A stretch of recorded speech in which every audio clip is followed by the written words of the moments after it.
हरे कृष्ण। राधे राधे भक्तों। आज हम आषाढ़ शुक्ल पक्ष की देवसैनी एकादशी का कथा श्रवण करेंगे। युधिष्ठिर ने पूछा, भगवान, आषाढ़ के शुक्ल पक्ष में कौन सी एकादशी होती है, उसका नाम और विधि क्या है, यह बतलाने की कृपा करें। भगवान श्री कृष्ण बोले, राजन, आषाढ़ शुक्ल पक्ष की एकादशी का नाम देवसैनी है। मैं उसका वर्णन करता हूँ। वह महान पुण्यमयी, स्वर्ग और मोक्ष प्रदान करने वाली, सब पापों को हरने वाली तथा उत्तम व्रत है।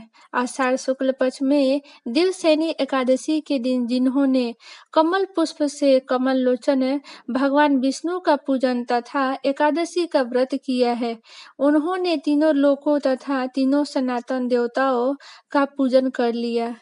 हरिशयनी एकादशी के दिन मेरा एक स्वरूप राजा बलि की यहाँ रहता है और दूसरा क्षीर सागर में शेषनाग के शैया पर तब तक शयन करता है जब तक आगामी कार्तिक की एकादशी नहीं आ जाती। अतः आषाढ़ शुक्ल पक्ष की एकादशी से लेकर कार्तिक शुक्ल पक्ष की एकादशी तक मनुष्य को भली भांति धर्म का आचरण करना चाहिए। जो मनुष्य इस व्रत का अनुष्ठान करता है वह परम गति को प्राप्त होता है। इस कारण यत्न पूर्वक इस एकादशी का व्रत करनी चाहिए।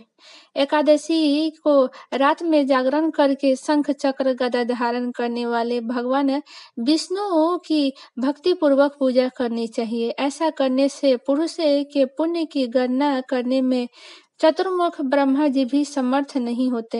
राजन, जो इस प्रकार भोग और मोक्ष प्रदान करने वाली सर्व पाप हारिणी एकादशी के उत्तम व्रत का पालन करता है, वह जाति का चंडाल होने पर भी संसार में सदा मेरे प्रिय करने वाला है।